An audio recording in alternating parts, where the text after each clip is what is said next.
सुप्रभात छात्रों, आज हम शास्त्री तृतीय वर्ष का क्लास लेंगे जिसमें हम रामधारी सिंह दिनकर के कुरुक्षेत्र को पढ़ेंगे। उससे पहले छात्रों, आज हम आप लोगों को रामधारी सिंह दिनकर के जीवन परिचय के बारे में बताएंगे। ठीक है, उनके जन्म तिथि के बारे में बताएंगे, वो कहाँ के रहने वाले थे उसके बारे में बताएंगे और उनकी शिक्षा के बारे में छात्रों। ठीक है, तो इनका जीवन परिचय देखिए छात्रों। कविवर रामधारी सिंह दिनकर राष्ट्रीय सांस्कृतिक काव्य धारा के सबसे सशक्त एवं सक्षम समर्थ रचनाकर्मी है। साथ ही बिहार में सर्वपात से आज तक जितने भी कवि हुए उनमें दिनकर जी का विशिष्ट स्थान रहा है। और सर्वपात से लेकर महाकवि विद्यापति के बाद जो कोई कवि हुआ है उनमें दिनकर जी भी है। ठीक है, तो यानी कि हमारे आदिकाल से लेकर अब तक जितने भी कवि हुए हैं छात्रों, उनमें रामधारी सिंह दिनकर का अपना अलग एक पहचान है, एक विशिष्ट स्थान है। ठीक है, उनका जन्म छात्रों एक निम्न वर्गीय मध्यम वर्गीय किसान परिवार में 23 सितंबर 1908 ईस्वी को हुआ। बेगूसराय जिला के सिमरिया गांव में हुआ था, जो अब अक्टूबर 1972 से पहले वो मुंगेर जिले का मुंगेर जिला का क्षेत्र था, लेकिन अब वो बेगूसराय जिले में आ गया है। ठीक है, कहा जाता है कि दिनकर जी का जन्म जिस परिवेश में हुआ है वो प्राकृतिक सौंदर्य से छात्रों ओतप्रोत था, जिसके कारण उन्हें प्रकृति के प्रति बहुत ही लगाव रहा है छात्रों। उन्होंने सिमरिया के चारों ओर खेत खलियान, आम, कटहल और महुआ के बगीचे तथा बेनुवन लहराते थे।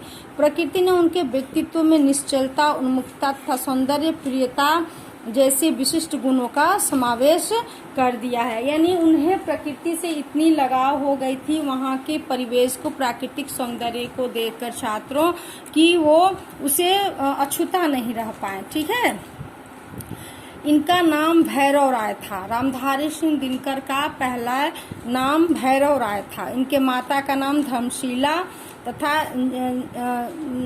धर्मशीला था और पिताजी का नाम रविनाथ सिंह जी है। ठीक है छात्रों, इनके माता और पिता के नाम के बारे में भी आपको जानकारी हो गई। अब उनकी शिक्षा के बारे में जानेंगे छात्रों कि कैसे उन्होंने शिक्षा ग्रहण की। ठीक है, दिनकर जी की प्रारंभिक शिक्षा उनके गांव के पाठशाला में ही हुई। 1923 ईस्वी में दिनकर जी ने 15 वर्ष की आयु में मिडिल की परीक्षा पास की। ठीक है, 1923 में उन्होंने मिडिल की परीक्षा पास की और उन्होंने 1928 ईस्वी में पटना जिले के मोकामा घाट हाई स्कूल से मैट्रिक की परीक्षा पास की और संपूर्ण प्रांत में उन्हें हिंदी में सर्वाधिक अंक प्राप्त करने के कारण भूदेव स्वर्ग पदक प्रदान किया गया छात्रों। यानी कि ये बचपन से ही हिंदी के प्रति समर्पित थे और हिंदी के प्रति इनके मन के अंदर एक लगाव था, जिसके कारण ये हिंदी में सर्वाधिक अंक लाने की वजह से इन्हें भूदेव स्वर्ग पदक प्रदान किया गया छात्र। ठीक है, तो आप लोग देखेंगे कि इन्होंने बचपन से वो चीज हिंदी में लगाव रहा है बचपन से। ठीक है, सन 1928 से 1932 में छात्रों उन्होंने पटना कॉलेज के छात्र रहे हैं और वहाँ से ही इतिहास में इन्होंने ऑनर्स यानी ग्रेजुएशन किया छात्रों। ठीक है, जब वे 2 साल के थे छात्र तब उनके पिता का देहांत हो गया और उनका जो लालन पालन हुआ वो अपनी माता के संरक्षण में तथा 3 भाइयों के बीच में हुआ। और उनका जो परिवार था छात्रों, वो गरीबी से बहुत ही आर्थिक कठिनाइयों से उनका सामना करना पड़ा। इसलिए उनके बड़े भाई बसंत जी ने क्या किया, अपनी पढ़ाई छोड़ दी और उनके छोटे भाई ने भी पढ़ाई छोड़ दी और दोनों भाई अपने किसान के काम में लग गए और इनको रामधारी सिंह दिनकर की पढ़ाई के लिए हमेशा इनको केंद्रित करते थे कि ताकि ये आगे कुछ कर सके छात्रों। तो उन्होंने उनके बड़े भाई बाबू बसंत सिंह ने यह कहते पढ़ाई छोड़ दी कि पढ़ने वाले तो रामधारी हैं। बड़े भाई ने खेती संभाली, छोटे भाई सत्यनारायण सिंह ने भी पढ़ाई छोड़कर खेती संभाल ली है।